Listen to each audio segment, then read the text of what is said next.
ऐसा लगता है कि राजधानी दिल्ली एक नए मौसम का इस्तकबाल करने के लिए तैयार हो रही है। लेकिन यहाँ इस कमरे में जितने लोग बैठे हैं या स्टेज पे जितने लोग बैठे हैं, जितने बुद्धिमान लोग हैं, उन सब बुद्धिमान लोगों का एक साथ जो अक्ल का वजन है वो इस कमरे के तापमान को मुझे लगता है बाहर से और यहाँ के बीच कई डिग्री ऊपर बढ़ा रहा है।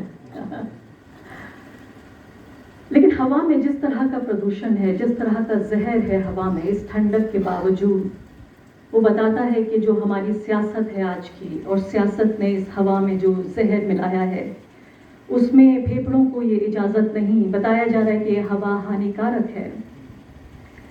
ये हवा फेफड़ों के लिए इतनी हानिकारक है कि सिर्फ कुछ ही सांसें ली जाएं तो ठीक है, इससे ज़्यादा अगर सांसें ली जाएंगी तो हमारे दौर के आका कहेंगे कि ये गैर कानूनी है।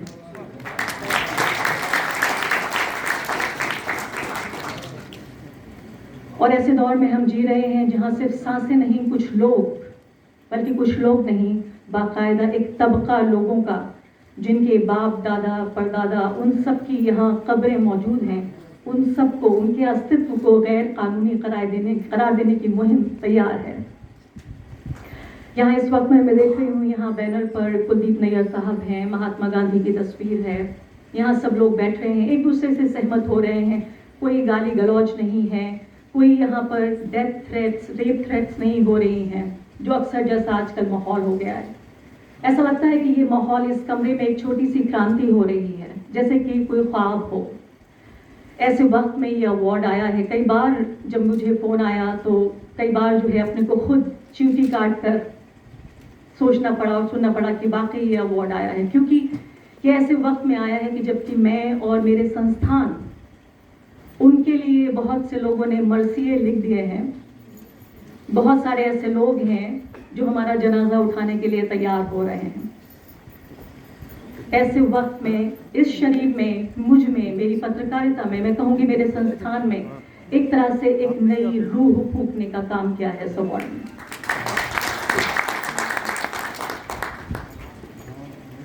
और इस अवार्ड की जो भविष्यवाणी थी, तो मैं सोच रही थी उन 11 ज्योतिषियों ने भी नहीं की थी जिन्होंने T20 वर्ल्ड कप में भारत को जिता दिया था।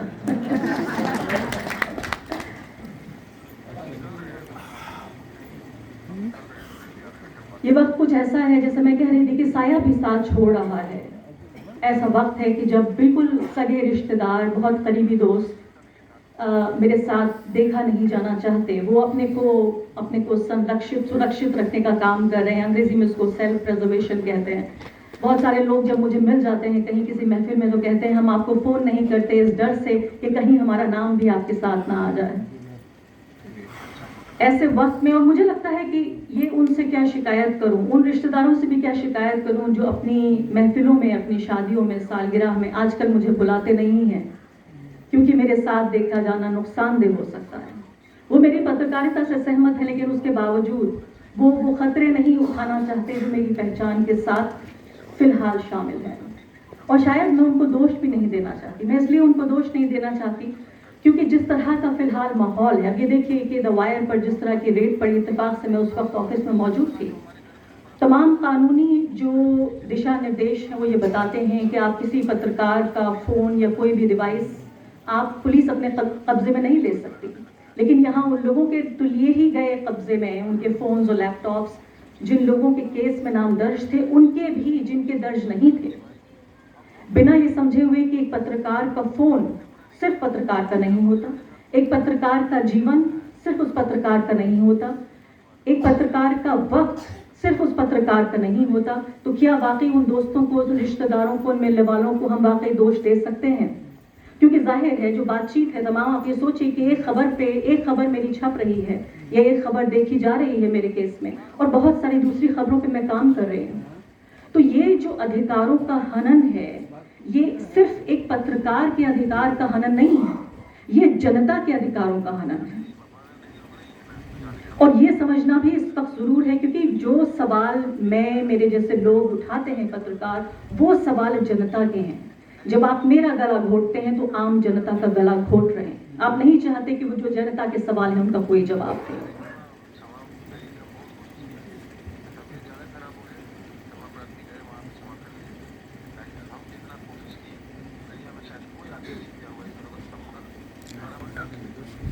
गांधी शांति प्रतिष्ठान एक ऐसा संस्थान जो कि महात्मा गांधी के नाम पर बना हुआ है। वो महात्मा जिनको उन्होंने एक बार मारा, लेकिन उतने बार मार के उन्हें तसल्ली नहीं हुई। या मैं कहूंगी कि महात्मा को वो एक बार मार के मार नहीं पाए, इसलिए लगातार वो हर रोज महात्मा गांधी को मारने की कोशिश करते हैं। वो महात्मा गांधी को मारने की कोशिश करते हैं जब गौ रक्षा के नाम पर किसी अखलाक, किसी पहलू खान का कत्ल हो जाता है। वो महात्मा गांधी को मारने की कोशिश करते हैं जब राजस्थान का एक 9 साल का बच्चा अपने टीचर की बर्तन से पानी पीने के लिए पीट कर मार दिया जाता है। जब एक दलित को मूंछ रखने पर, घोड़ी चढ़ने पर अपनी जान गंवानी पड़ती है। महात्मा गांधी को उनकी रूह को तभी तकलीफ होती है जब एक मुस्लिम लड़का अपनी स्कूल या कॉलेज स्वीटहार्ट से शादी नहीं कर सकता।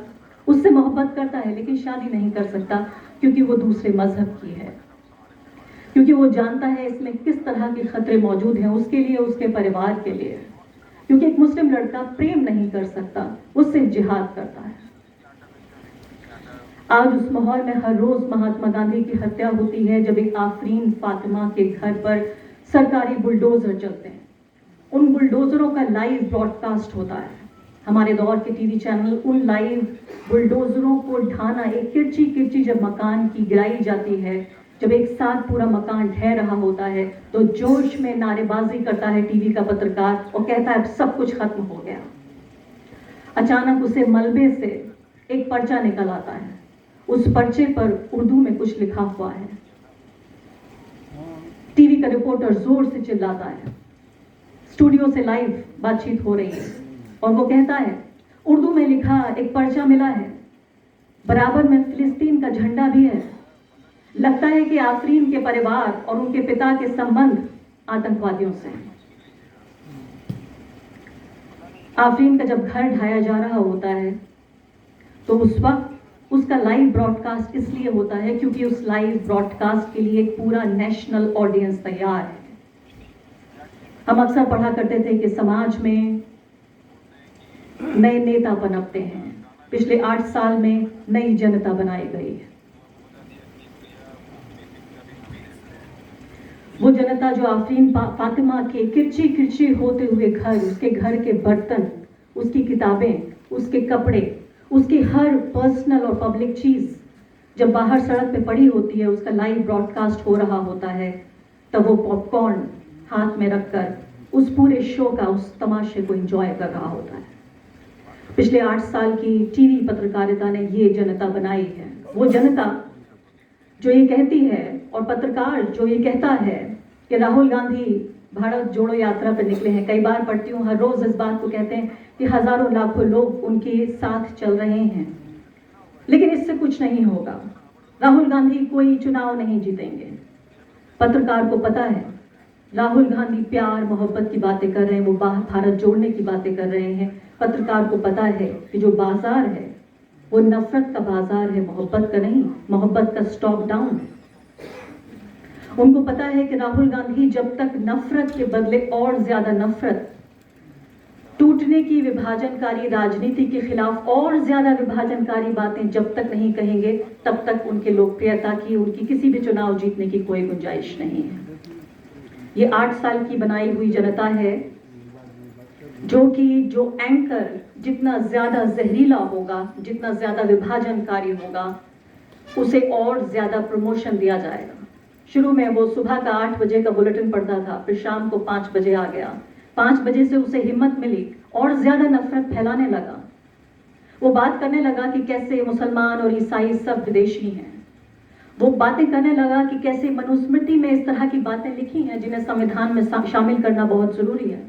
वो कहने लगा कि कैसे ये 20 करोड़ जो लोग हैं, ये इनकी पूरी जो वफादारी है उस पर शक करना जरूरी है। वो ट्रेनों में बैठे हुए नमाज पढ़ने वाले मुसलमानों के वीडियोस को वायरल करने लगा और फिर उसका प्रमोशन हो गया। वो 5 बजे से 9 बजे की खबरें पढ़ने लगा। 50,000 तनख्वाह मिलती थी, अब 5 लाख रुपए तनख्वाह मिलती है। तो ये नफरत का जो पूरा बाजार है, ये भी पिछले 1 दशक, या मैं बहुत प्रिसाइसली मैं कहूँ तो लगभग जो हमारा पिछला 8 साल है, ये उसकी एक देन है।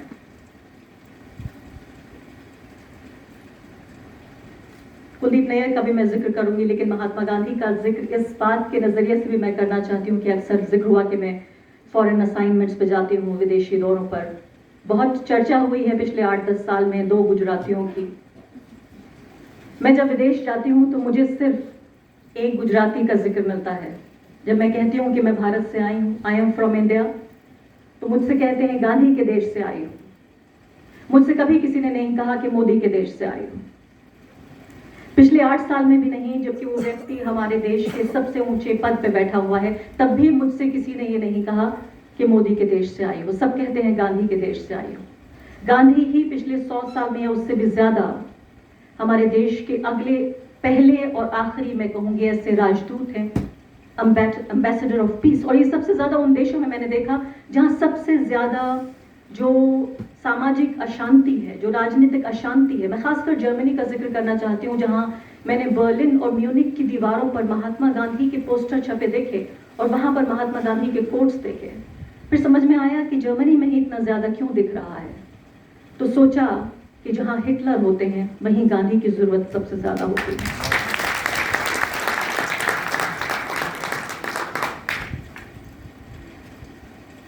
मैं अपने इस एड्रेस को छोटा रखना चाहती हूँ। मैं चाहती हूँ कि शाम जाहिर है लंबी हो चुकी है काफ़ी, और मैं इस वक्त जिक्र करना चाहती हूँ। लेकिन इससे पहले मैं ज़रूर बात करना चाहती हूँ कि रवीश कुमार ने 5 साल पहले इसी मंच से जिन बातों का जिक्र किया था, जिस टीवी के एंकर का उन्होंने जिक्र किया था, कि किस तरीके से ये पहचानना ज़रूरी है। जब ये हम समझते हैं, बार बार इस बात पर चर्चा हो रही है कि पत्रकारिता में आखिर क्या बदल गया है, क्यों ये कहा जा रहा है कि इस तरफ के पत्रकार या उस तरफ के पत्रकार। मैं तो कहती हूँ कि शांति, इंसाफ, संविधान और लोकतंत्र, उसका सिर्फ एक तरफ होता है और वही सही तरफ है। जो भी इस तरफ खड़ा है वही सही तरफ खड़ा है। पत्रकारिता की किताब में जो मैंने पढ़ा था 20-22 साल पहले, सब कुछ ऐसा लगता है कि कम पड़ रहा है। ऐसा लगता है कि कमोबेश कि इसके अब कोई मायने नहीं है, क्योंकि बदलती राजनीति में पत्रकारिता की परिभाषा को भी बदलना होगा। और मैं आज चाहती हूं कि इस महफिल में हम इस पे भी चर्चा करें कि क्या पत्रकारिता के वही मानदंड, वही मापदंड, वही उद्देश्य, वही सिद्धांत जो 10 साल पहले हुआ करते थे, क्या अभी भी अप्लाई होते हैं। मुझ पर जब सोशल मीडिया पर हमला होता है तो कितना हमला इस बात के लिए होता है कि मैं पत्रकार हूं, और कितना हमला इस बात के लिए होता है कि मैं मुसलमान हूं। मैं आपको बता सकती हूं कि 90% हमले सिर्फ इस बात के लिए होते हैं कि मेरी धार्मिक पहचान क्या है।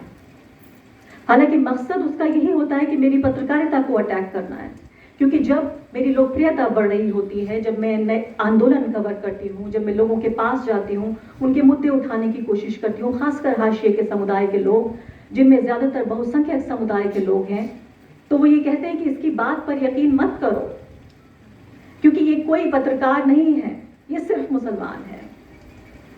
तो जब मेरी धार्मिक पहचान पे हमला होता है, तब भी वो मेरी पत्रकारिता पे हमला करना चाहते हैं। तो जब मुझ पे हमला एक मुसलमान की तरह हो रहा है, तो मेरा जवाब कैसा होना चाहिए। तो इसलिए जो पत्रकारिता के सिद्धांत हैं, जो पत्रकारिता के मैंने कहा मापदंड और मानदंड हैं, वो भी बदलने चाहिए। कि क्या इस दौर में जो पत्रकारिता है, लोग कहते हैं आप पत्रकार नहीं हैं, आप एक्टिविस्ट हैं। मैं कहती हूं मैं एक्टिव जर्नलिस्ट हूं।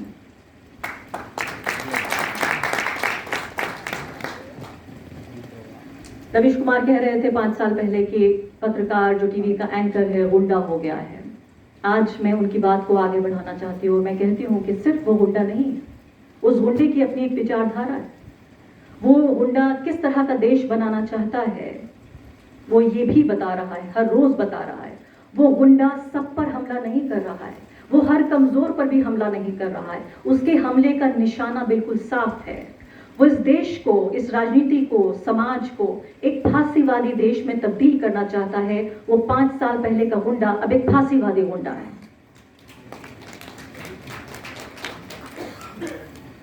और इसीलिए मैंने उस नई जनता का जिक्र किया कि नया नेता नहीं, अब नई जनता बन रही है जो नए नेता की मांग कर रही है। इसलिए राहुल गांधी की पॉलिटिक्स, प्यार मोहब्बत की पॉलिटिक्स काफी नहीं है, उसका स्टॉक बहुत गिरा हुआ है।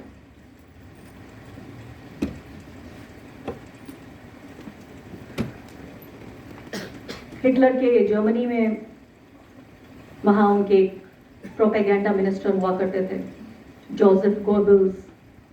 आज सिर्फ एक मिनिस्टर से काम नहीं चलता, भारत बड़ा देश है, एक मिनिस्टर इतना प्रोपेगेंडा नहीं फैला पाएगा। इसलिए हर अखबार में, हर स्क्रीन पर हमें तहसील के लेवल पर गोबल्स चाहिए, प्रोपेगेंडा मिनिस्टर्स चाहिए। और इसीलिए आप देख रहे हैं उनकी तादाद इतनी दिन ब दिन बढ़ती जा रही है। एक एंकर को मैं देख रही थी, इत्तेफाक से आज ही मैंने देखा स्क्रीन पर, इंस्टाग्राम पे उसकी बड़ी फॉलोइंग है, कई मिलियन लोग फॉलो करते हैं। बहुत अच्छा दिखने वाला एंकर है, गोरा चिट्टा, जिसे कन्वेंशनली गुड लुकिंग कहा जाता है। वो एंकर गाता भी है, वो बजाता भी है, बड़ी अच्छी अच्छी बातें करता है, देखने में लगता है कि बड़ा हार्मलेस है।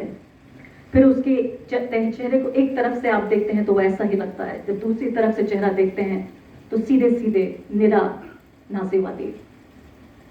इस तरह के लोग लोकप्रिय हो रहे हैं। अब से 8 साल में कहूंगी, 5 साल पहले भी जो ये हमारे दक्षिणपंथी नाजीवादी, मैंने नियो नाजीज कहती हूँ, जो लोग अभी 2-3 साल में कन्वर्ट हुए हैं, तो ये जो नियो नाजीज हैं ये इतने लोकप्रिय हैं कि जहां ये पहुंच जाते हैं हजारों लोगों की भीड़ वहां पहुंच जाती है। और इस भीड़ को इन्होंने खुद तैयार किया है, इन्होंने खुद अपना दर्शक वर्ग तैयार किया है। और यही दर्शक वर्ग अब एक नया भारत बना रहा है। उस नए भारत के नए नेता हैं। और ये पूरा जो तार है, इसे बंधते हुए आप साफ साफ देख सकते हैं, क्योंकि ये बहुत जरूरी है कि अगर हमारे वक्त के जो खतरे हैं, अगर उन्हें हम समझेंगे तो शायद, क्योंकि यहाँ मेरी तारीफ या अजीत जी की तारीफ काफी नहीं है, हमें ये समझना होगा कि हमारी जो रीच है वो बहुत छोटी है। ठीक है, हम वहां पे मौजूद हैं, लेकिन एक नासूर को आप एक पेन किलर से खत्म नहीं कर सकते। ठीक है, कभी कभी लगता है दर्द थोड़ा कम हुआ, पेन किलर ले ली, लेकिन ये नासूर बढ़ता जा रहा है। और आपको ये समझना होगा कि ये नासूर हर रोज किस तरह से आपके शरीर के दूसरे हिस्सों में फैल रहा है, पूरे शरीर पर कब्जा कर रहा है।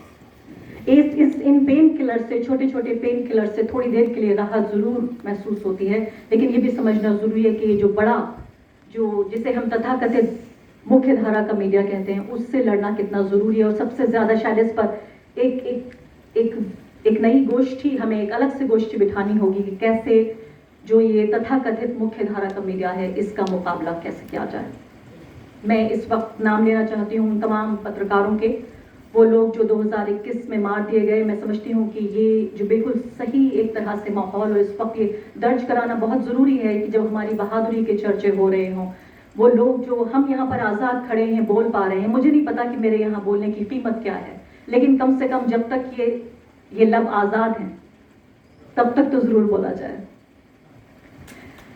तो जिनके लब आज़ाद नहीं है उनका नाम भी लेना बहुत ज़रूरी है। 2021 में ये committee for protection of journalist CPJ, उन्होंने ये लिस्ट जारी की जिसमें उन्होंने बताया कि अविनाश झा, चेतना केशवलू, मनीष कुमार सिंह, सुलभ श्रीवास्तव, ये 4 लोग ऐसे हैं जिनकी हत्या कर दी गई। दे वर मर्डर्ड। रमन कश्यप को कहा गया कि वो बहुत डेंजरस असाइनमेंट पे गए थे इसलिए मर गए। 2021 की ये लिस्ट है। अब तक 2022 की लिस्ट में 2 लोगों के अलावा दानिश सिद्दीकी भी शामिल हैं। दानिश आपको मालूम होगा जो अफगानिस्तान में तालिबान के हाथों मारे गए। लेकिन 8 ऐसे लोग हैं जिनके मैं नाम यहाँ पर लेना चाहती हूँ, जिन लोगों को 2022 में अपनी आज़ादी गंवानी पड़ी और जेल उन्हें भेजा गया। 14 फरवरी को Fahad Shah, editor in chief हैं, वो द कश्मीर वाला, कश्मीर का अखबार है, अभी भी वो जेल में है। 5 मार्च 2022 को गौरव बंसल, रिपोर्टर हैं, हिंदी डेली पंजाब केसरी के, और उनके ऊपर पुलिस ऑफिसर से खराब बर्ताव, मिसबिहेव करने का आरोप लगाकर उन्हें जेल भेज दिया गया। 30 मार्च को अजीत ओझा, दिग्विजय सिंह जो डेली अमर उजाला के पत्रकार थे, इसके अलावा मनोज गुप्ता जो राष्ट्रीय सहारा के थे, इन तीनों को जेल भेज दिया गया। कोई सबूत नहीं मिले तो फिर ये रिहा हो गए। मार्च 30 को ही, 1 महीने बाद ही इनकी रिहाई हुई।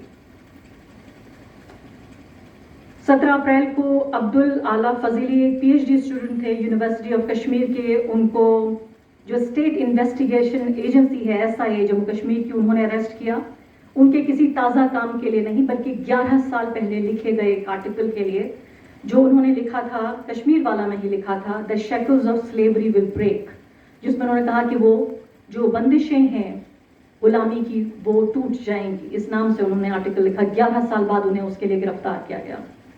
26 जून को तीस तलवार को आप जानते हैं किस बर्बर तरीके से उनके घर में घुसकर उन्होंने कहा कि उन्हें चोटें भी आई। वो अलग बात है कि फिलहाल वो उन्हें जमानत मिल गई है, लेकिन क्या ये जख्म कभी भुला दिया जाएगा? हम भूल पाएंगे किस तरह से उस महिला जो कि ह्यूमन राइट्स एक्टिविस्ट भी है पत्रकार होने के अलावा।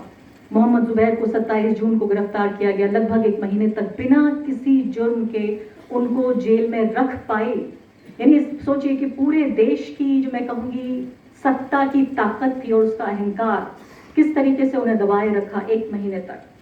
उसके बाद जी न्यूज़ के पत्रकार थे रोहित रंजन, 7 जुलाई को उन्हें गिरफ्तार किया गया और जुलाई 17 को झारखंड पुलिस ने गिरफ्तार किया रूपेश कुमार सिंह को UAPA के तहत। अब मैं थोड़ी सी बात करना चाहती हूँ अपनी और मेरे संस्थान की। मेरे संपादक भी यहाँ बैठे हैं, सिद्धार्थ वरदराजन। मैं बहुत छोटे से कस्बे से आती हूँ, अजीत जी की तरह मेरे भी परिवार में कोई पत्रकार नहीं है। मैंने कभी नहीं सोचा था, मुझे लिखने का हमेशा शौक था, लेकिन ये नहीं मालूम था, लगता था कि मेरी माँ चाहती थी कि मैं डॉक्टर बन जाऊँ या टीचर बन जाऊँ, लेकिन मैं पत्रकार बनी। कैसे बनता है कोई पत्रकार? एक ऐसा पत्रकार जो साइटेशन में जिस तरह के अल्फाज कहे गए, हालांकि मुझे लगता है कि बहुत ज़्यादा है मेरे लिए, लेकिन फिर भी मैं कहूँगी कि आप लोग मुझे यहाँ सुनने आए हैं, लाखों लोग द वायर पर वीडियो देखते हैं हर रोज़। कैसे बनता है पत्रकार? मैं पिछले 20-22 साल से पत्रकारिता कर रही हूँ। मैंने बहुत सारे न्यूज़ संस्थानों में काम किया, ऐसे न्यूज़ संस्थानों में भी काम किया जिन्होंने मैं कहूँगी मुझे टीवी पत्रकारिता सिखाई। उन्होंने मुझे टेक्निकल जो एबिलिटीज़ है मेरे अंदर वो सब वो लेकर आए। लेकिन हमेशा ये लगा मुझे कि शायद मुझ में कुछ कम है। हमेशा ये लगा कि मैं दूसरों से कम हूँ। हमेशा ये लगा कि मैं जो हूँ, मैं जहाँ से आती हूँ, मैं कुछ बीट्स ऐसी हैं जो कवर नहीं कर सकती हूँ। मैं ऐसे न्यूज़ रूम में भी रही जो देश के सबसे धर्मनिरपेक्ष न्यूज़ रूम्स कहे जाते हैं। उन न्यूज़ रूम्स में जहाँ लोग कहते थे हरे रंग के कपड़े वे पहन के आ गए और हिंदुस्तान पाकिस्तान का मैच हो रहा है, तो मुझसे पूछते थे are you cheering for Pakistan? क्या तुम पाकिस्तान का समर्थन कर रही हो क्योंकि हरे रंग के कपड़े पहन के स्क्रीन पे आ रही हो? मेरा काम था रोज़ खबर देना। ऐसे भी लोग थे जो मजाक मजाक में कहा करते थे, हेलो सिमी की मेंबर, कैसी हो तुम? तो इस तरह की ये बहुत सारी ऐसी कड़वी यादें हैं जो मैं जिन्हें कभी दोबारा दोहराना नहीं चाहती, लेकिन उसके बावजूद मैं भूल जाकर अगली सुबह फिर से काम पे आना। कई बार ऐसा हुआ कि कुछ इस तरह की खास बीट हुआ करती थी जो खास तरह के लोगों को नहीं दी जाया करती थी। ये बात चुभती थी ज़रूर, और चुभन इतनी कि बहुत साल गुजर जाने के बावजूद भी वो जो मैं कहूँगी जो जख्म वो चुभन देती है, वो कांटे देते हैं, वो शायद कभी जाते नहीं। लेकिन जब मैं द वायर में आई, मुझे पहली बार ऐसा लगा कि मैं घर आ गया।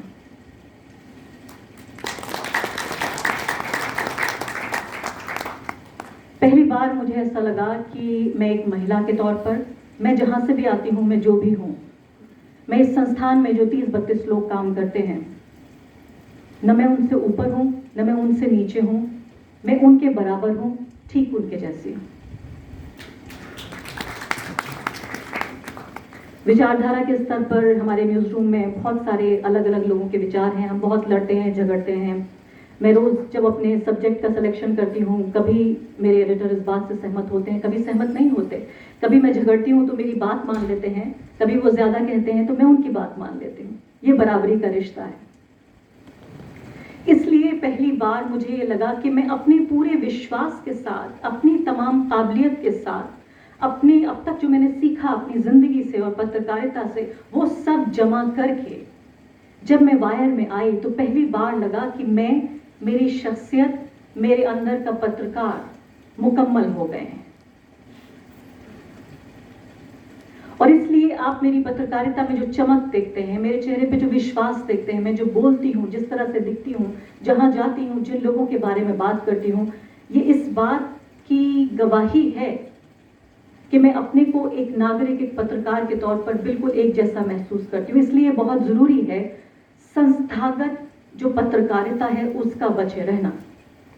मैं यहाँ अजीत जी जैसे बहुत सारे जो लोग जो कि खुद खड़े हो गए हैं, अकेले खड़े हो गए, मैं उनकी बहुत इज्जत करती हूँ, बहुत तारीफ करती हूँ। लेकिन आज मैं इस मंच से ये कहना चाहती हूँ कि मैं और मेरे जैसे दर्जनों पत्रकारों के लिए ये बहुत ज़रूरी है कि जो इंस्टीट्यूशनल जर्नलिज्म है, जो संस्थागत पत्रकारिता है, वो बची रहे। क्योंकि जो पॉलिटिकल इम्यूनिटी है वो हर पत्रकार की वो नहीं है कि वो अकेला खड़े होकर माइक लेकर चल पड़ेगा और उसके साथ कुछ नहीं होगा। ये बहुत जरूरी है। ये इंडिविजुअल हीरोइज्म का जमाना तो है, उसके साथ साथ अंग्रेजी में कहते हैं कलेक्टिव। 30-40 लोग जब एक साथ खड़े होते हैं तो वो ज्यादा मजबूत होते हैं। वहां एक संस्था होती है, वहां एक सिस्टम होता है। ये बहुत जरूरी है कि वायर जैसे संस्थान जो पत्रकारों को बिना ये देखे हुए कि वो कौन है, वो कहां से आते हैं, उन्हें बराबरी का दर्जा देकर वो पत्रकारिता उन्हें करने दें, उन्हें वो बनने दें जो वो हमेशा बनना चाहते थे। और इसीलिए संस्थागत पत्रकारिता का कोई दूसरा बदल नहीं है। मैं चाहती हूं कि आज इस मंच से आप ये, if there is one takeaway that you want to take home, कि जो संस्थागत पत्रकारिता है उसको बचाए रखना जरूरी है। जो ऑर्गेनाइजेशंस हैं, जो संस्थाएं हैं, उनका बचना बेहद जरूरी है। थोड़ी सी बातें द वायर के बारे में कह के और किस तरह से जो हमारी पत्रकारिता है, क्यों मैं समझती हूँ कि ये बहुत जरूरी है। कई लोग कहते हैं, मैंने खुद भी अपनी हद गिनाई कि हम छोटा सा पेन किलर हैं इतने बड़े नासूर के सामने, लेकिन उस तमाम हद को पहचानते हुए भी आज का ये सम्मान उस जिम्मेदारी में और ज्यादा इजाफा किया है जो जिम्मेदारी अक्सर मुझे महसूस होती रही है एक पत्रकार के तौर पर। जब एक लड़की आदिवासी छत्तीसगढ़ में रहने वाली मेरे ट्विटर, मेरे वीडियो के नीचे कमेंट करती है यूट्यूब पर और कहती है कि मेरे स्कूल में ये मुद्दा चल रहा है, मैं आपको जो मुझे 500 रुपए मिलते हैं जेब खर्च के, पॉकेट मनी के, उसमें से 50 रुपए महीना मैं आपको देती हूँ, पिछले 6 महीने से दे रही हूँ। आपने मेरा ये मुद्दा क्यों नहीं उठाया? मैं आपको 50 रुपए महीना देती हूँ। मुझे लगता है कि ये वो लड़की है जिसके लिए मैं अपनी पत्रकारिता करती हूँ। ये वो लड़की है जिसके लिए मैं अपनी जिम्मेदारी महसूस करती हूँ। किसी सरकार के लिए नहीं, किसी सेठ के लिए नहीं, किसी कॉर्पोरेट हाउस के लिए नहीं। छत्तीसगढ़ में रहने वाली वो लड़की जो मुझे हर महीने 50 रुपए देती है और वक्त आने पे डांट देती है कि उसके मुद्दे को क्यों नहीं उठाया गया। एक रिटायर्ड टीचर जो कहती हैं कि मेरे पास आरफा जी इससे ज्यादा कुछ नहीं है, 40 रुपए, जो देख सकते हैं आप, जो कमेंट्स होते हैं यूट्यूब के, उनमें आप देख सकते हैं कि कितना पैसा किसने डोनेट किया। 40 रुपए वहां लिखे हुए थे कि मेरे पास यही था जो मैंने आपको दिया। लेकिन मुझे लगता है कि जब आप बोल रही हैं तो मैं बोल रही हूँ, मेरी आवाज है।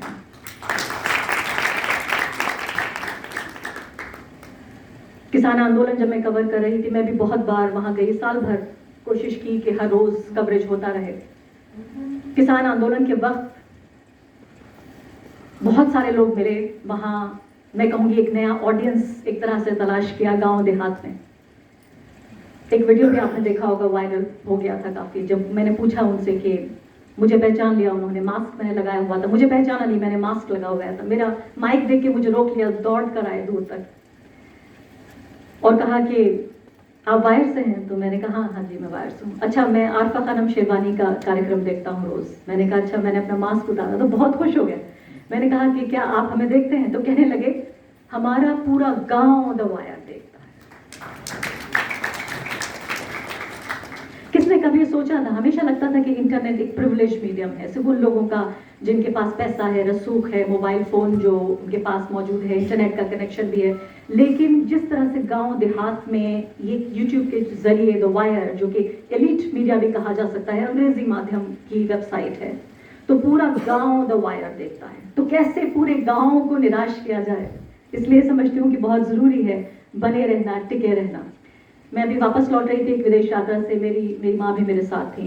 एयरपोर्ट पे एक लड़का जर्मनी से लौट रहा था, उसने मुझे देखा, रोक लिया, कुछ देर बातें कहने लगा और कहने लगा कि मैं रहता विदेश में हूँ, लेकिन मुझे बहुत इस बात का एहसास है कि आपकी पत्रकारिता बहुत जरूरी है। ये सब कह के बात खत्म हुई, हम लोग आगे बढ़ गए सामान लेकर। पीछे से वो दौड़ता हुआ आया और पूछा कि क्या आपकी ये माता जी है? मैंने कहा जी। बोला जरा रुक जाइए, एक बार इनके पैर छू लेता हूँ। और फिर मेरी माँ को कहा कि थैंक यू आंटी। तो यानी आप ये सोचिए कि लोगों के अंदर जिस तरह की एक भावना है, वो हर रोज मैं समझती हूँ, मैंने आपको बताया अभी कि जिस तरह के दबावों से हम दो चार हैं, मरसिए लिखे जा रहे हैं, जनाजे उठाने की बात हो रही है कि वायर ख़त्म हो गया, तबाह हो गया, इस खतरे से और इस दबाव से कभी नहीं उबर पाएगा, कभी रिकवर नहीं हो पाएगा। और ऐसे वक्त में वो 50 रुपए देने वाली लड़की, वो 40 रुपए देने वाले टीचर, वो पूरा गांव जो दो वायर देखता है, वो जो लड़का जो मेरी माँ के पैर छूता है, उनको हम निराश नहीं होने देंगे।